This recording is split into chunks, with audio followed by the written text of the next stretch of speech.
And now the big ticket item of this episode, that is the Oakland and Michigan State matchup at Little Caesars Arena once again. A game that goes beyond the record, but is still important as far as the season is concerned about what each team learns about each other. And it also extends to the relationship between Greg Campy and Tom Izzo, the legacy they have not only on the entirety of the NCAA, but specifically in Michigan, specifically to the city of Detroit with this event. This is a huge event, and it just stings that I wasn't able to be there. My quick explanation for that and my begging for forgiveness was that it was the only date, that December 20th, that I was able to host or put together and organize an alumni swim meet between the current Dakota High School swim team and the alumni of the Dakota High School swim team. Okay, so that little camp right there, it means a lot to me, and it was important enough to me to be there instead of downtown Detroit. Because the Pistons were playing that night, the game had to be moved to 12 o'clock, which sucks because if it wasn't, I would have been able to do both. But either way, I wasn't there in person, and I'm recording this on Sunday. I was able to watch it back on TV. And yes, I did watch the game. For those before I hear any of that, I did watch the game. I know it is important for me to cover this stuff and watch the game. Not everybody watches the games that they cover. Sometimes because they can't, sometimes because there's too much, sometimes because they're lazy. I am not lazy. I will watch the games that I cover, and I will let you know if I don't. We got a deal? All right. So to get that out of the way, I really wish I could have been there because it was just such an exciting game in and of itself, and then also the atmosphere as I've laid out before. So I want to get into the game itself before we get into the greater implications of it and yada yada soapbox type of stuff. So in this game, it was I guess the biggest headline for it is that it was the closest halftime score between Oakland and Michigan State in 2016. Almost 10 years, 9 years specifically, where it was a close 39 to 36, a 3-point deficit for Oakland as they go into halftime. It was almost that close. It was almost even closer last year.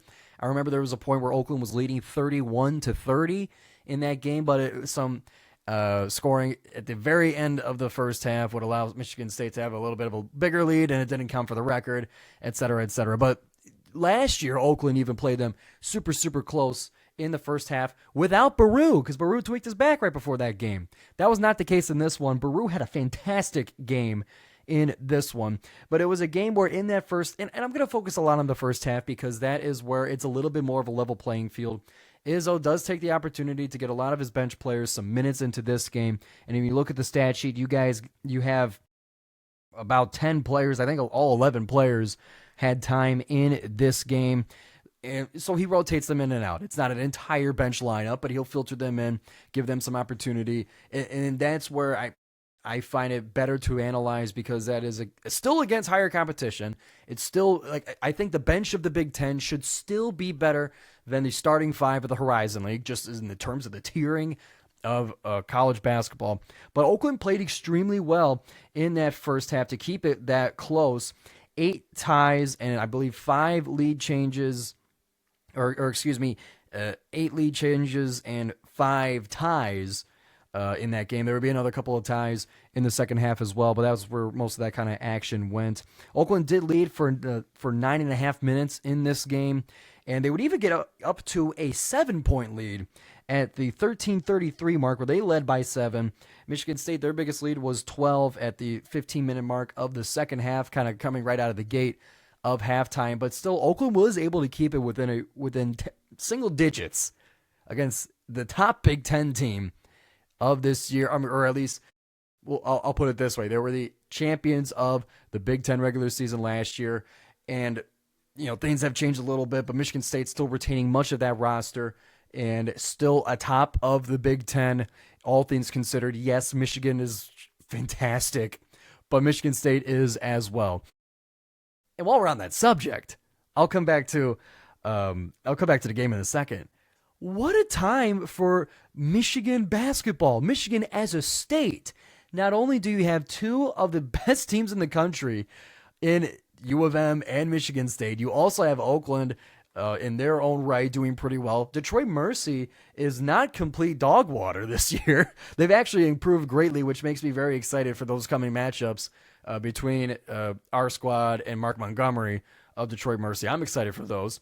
Then you also have the Pistons, the professional team that is doing super, super well this season to top the Eastern Conference. This has just been a fantastic time for basketball fans in the state of Michigan, and I want to pause for a second to let you guys appreciate that. It ain't that often that a lot of the basketball stars align to create an atmosphere like this in Michigan, specifically in southeastern Michigan, Detroit. Like it is sweetness right now. So I wanted to pause and get to that. But either way, Michigan State, their bench should still be better than our starting five, but still we were able to play really well in this one, keep it really close. Now, what did kind of make a big difference was obviously the size and rebounding. Is those teams are rebounding teams. That was the case in this one. 42-26, Michigan State advantage in the rebounding side of things. But where Oakland did have the advantage was in the three-point shooting and free throw shooting as well. Now, Michigan State got a lot more trips to the free throw line with 23, but only made 17 of them. Yes, it's still more than what Oakland had, but Oakland was 12 of 13 from the free throw line on a professional court against a Big Ten team, which is basically a road game for Oakland, just given the proportion of Michigan State fans there. Still a ton of Oakland fans from what I hear, but either way, to go 12 of 13 from the line in that kind of environment is nuts. And ironically, it was Brody Robinson was the only one who had a miss from the line in this game, but he was still 2 of 3 in that one. And also, the three-point shooting came back. We didn't have it against Northern Kentucky, but we had it against Michigan State, where not only was it Brody Robinson, who was 3 of 6 from deep in that game, Zahir Wells was a perfect 3 of 3 from deep in that game. His buckets were huge in this one. Baru was also perfect. 2 of 2 from deep. One of them just had all the time in the world, stepped into it, thought about it, breathed, dribbled, shot it, nothing but net. Baru was able to get involved in it as well. Hogan a three-pointer, too, the Detroit native, making some noise in this game. And he had a great game overall in his own right. But overall, Oakland was 45% from the three-point line, 10 of 22 against the Spartans. That is some good stuff right there. And in addition to that, only 12 turnovers, which, yes, is a little bit more than we would like. But again, the competition we're playing against, the environment that we're in, only 12 turnovers against that kind of a team. Izzo's team had 11 as well. So that was pretty even in of itself. Oakland with 8 steals as well. I'm throwing a lot of numbers at you, but I want you guys to understand that this game was close. It was competitive. You kind of knew that if Michigan State really wanted to, they could have put their foot on the throats right away by playing up their starting 5 and their normal kind of Big Ten lineup, but that's not the case. That's not what this game is about. It's not what it's for, and it's not how it's played.